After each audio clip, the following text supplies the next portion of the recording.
I did it. I figured things out, and I'm gonna face my fear, and I'm gonna go to the hospital by myself. Good morning, guys.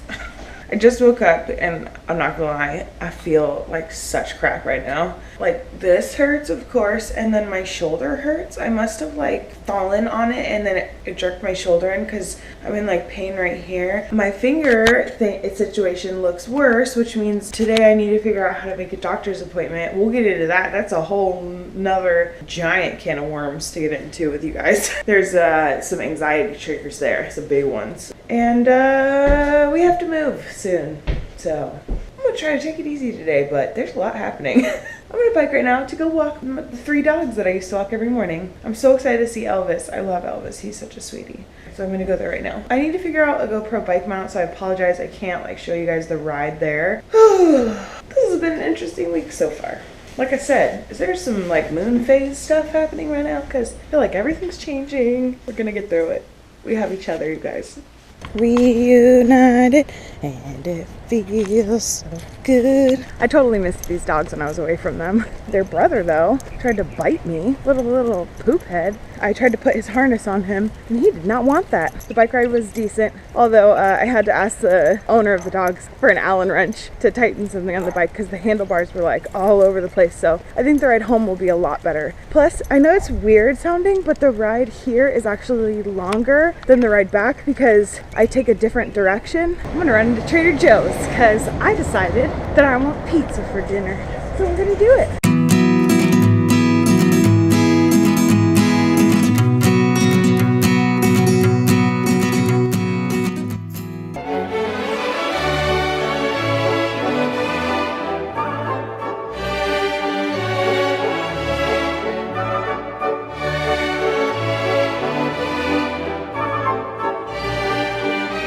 You're such a good boy. Oh, do you like the shade?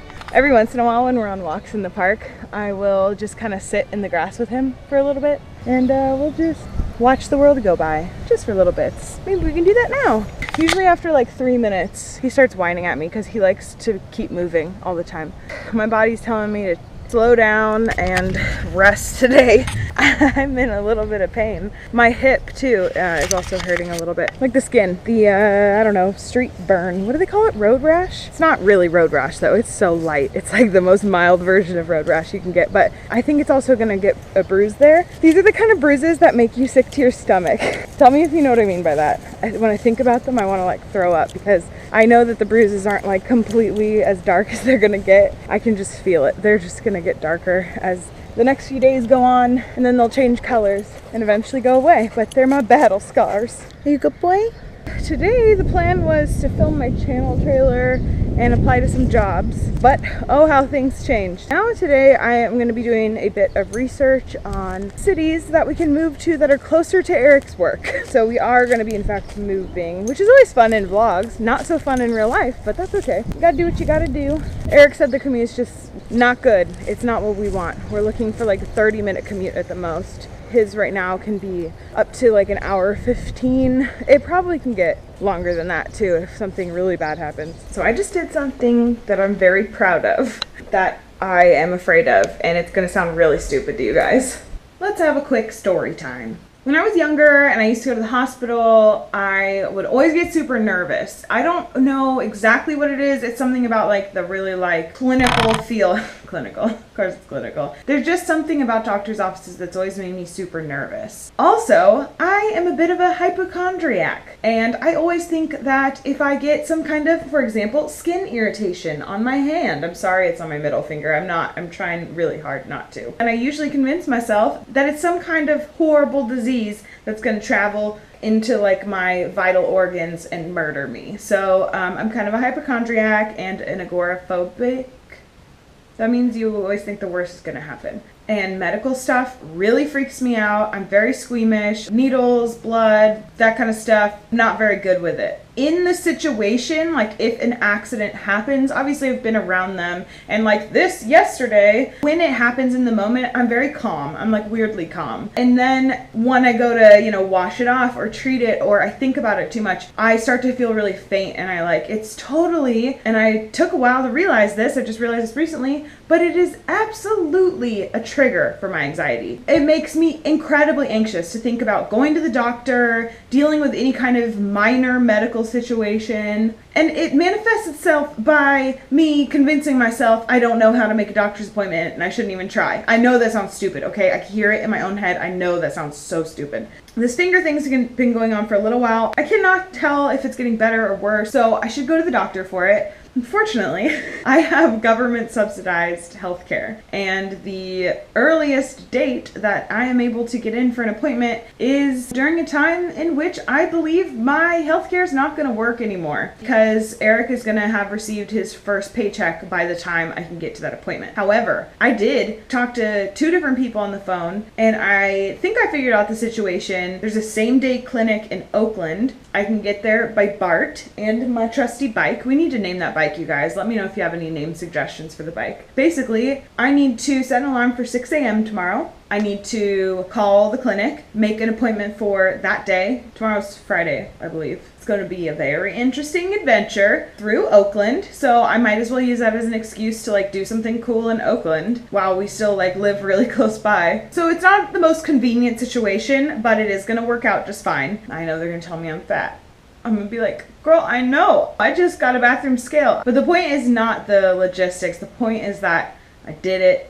I figured things out, and I'm going to face my fear, and I'm going to go to the hospital by myself, which I'm really not looking forward to, but you know, if I get a beer afterwards, it'll be okay. I'm proud of myself for facing my fear and just going for it, and I'm looking forward to solving problems. I need to finish editing this vlog. It is taking me forever. I had an hour of footage, you guys, and I'm having to add a ton of subtitles in it. And then after I edit this video and do a couple really boring things around the house, we're gonna make a pizza together. I'm gonna show you how I make my homemade pizzas. I keep accidentally touching my elbow on the chair. It's been about 2 hours. I think I finally finished the vlog. Just gotta export it now and then take a nap. My greatest hope for today is that the pizza comes out delicious and I get to lay on the couch and fall asleep on Eric, and Abe can fall asleep on me. That sounds like a great night. And I got myself 2 beers at Trader Joe's. Oh, you're so thoughtful, past Lauren. Good job. I need to go to the store, see if they have Allen wrenches so I can tighten the handlebars. I also messed those up yesterday when I was biking. Oh, let's look at something that I've been meaning to look at all day. So I was wearing this when I crashed my bike, and I wanted to see if it was fixable. It's not bloody, that's good. Nope, just a little bloody. I'm not sure if this is salvageable.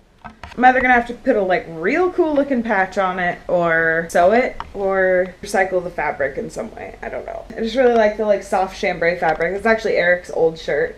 That doesn't fit him anymore. So it fits me because we both got fat. Funny how that works. You get to wear your husband's clothes.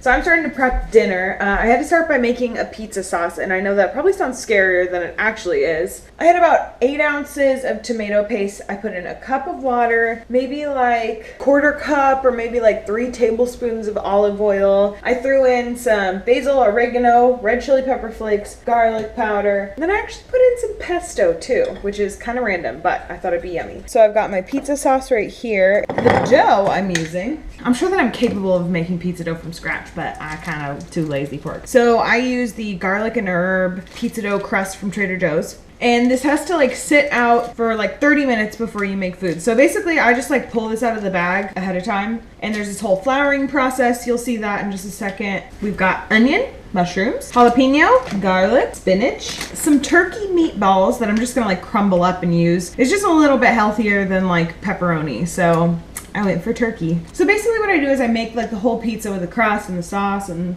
everything, and then when I start to put any toppings on, as soon as cheese goes on, that's when it gets split up between Eric's side and my side, so you can see the difference. I'm lactose intolerant, so I tend to avoid cheese. However, I am gonna put a little bit of goat cheese. Nope, that's tuna. I am gonna put a little bit of goat cheese on my side, like little crumbles on top of the pizza. But on Eric's side, he wants like shredded cheese, so that's for him. So I put some cooking spray down, then a layer of flour, and then this is the dough. I like floured my hands and I gently like pulled it out of the bag and then formed it into a little bit of a ball, and I put a little bit of flour on top. So that's gonna sit there. The oven is not hot, by the way. I do not preheat my oven because the sensor doesn't work, so it doesn't know how hot it gets, which means that our pizzas probably are cooking at like 500 degrees, which is why they're always so good in this oven. There's always a silver lining. So I'm gonna let this sit for about 30 minutes. And I'm gonna prep the veggies and then I'll show you how I put it together. We got the cut up meatball pieces, mushrooms, onions, jalapenos, and this is a big ball of garlic, spinach, salt, goat cheese, shredded cheese, my drink. So now I have to do the hardest part of the job, which is rolling out the dough. The main tip I have for you if you like struggle with these kind of doughs is to like stretch and pull rather than like pushing. Pushing makes it harder in the end, I think. And I find that like stretching it out and like lifting it up and being very like liberal with it, like be in charge of the dough, usually has the best results. We'll see how I do. This ain't my first rodeo though. Last thing I forgot to mention, you need more flour. You have to have floured hands. Like anytime you touch this, anytime you feel a sticky part on the dough, like if I touch it right here, it feels kind of sticky, but like up here, it's fine. It's because there's flour. Use flour liberally when you're rolling out pizza dough. I think that's the biggest thing you can do to help yourself. I did it again, woohoo! So I try to like cover the whole thing. It's fairly thin, but it's all good. And don't forget, cooking spray and then the flours. A layer of cooking spray underneath everything. So my signature pizza has garlic, and don't make fun of me, lovingly rubbed into the crust. That's right, you have to put love into it. That's how you make food yummy, if you put love into it. I wish I was joking because it sounds really stupid, but I firmly believe that. So I take my ball of microplaned garlic, I split it in half, put it on each side, split those in half, and then I kind of rub it into like the quarters of the pizza so it's all fairly even. And I just lovingly rub it in. So after I'm finished rubbing all this garlic in, I'm gonna put some sauce on it. Sauce is on. Now this is where the two sides of the pizza start to look different. Non più tra I farfalloni amoroso, notte giorno di torno girano, delle belle turbando al riposo, Narcisetto a dolcino d'amor, delle belle turbando al riposo, Narcisetto a dolcino d'amor. And that's the finished pizza. Not as pretty as normal. Oh crap, I forgot 2 ingredients. Sun-dried tomatoes, Kalamata olives. Much better. Now it's gonna go in the oven. Next time you'll see it, it will be fully cooked. Or eaten if I forget to film it. This went for 10 minutes and it's all bubbly.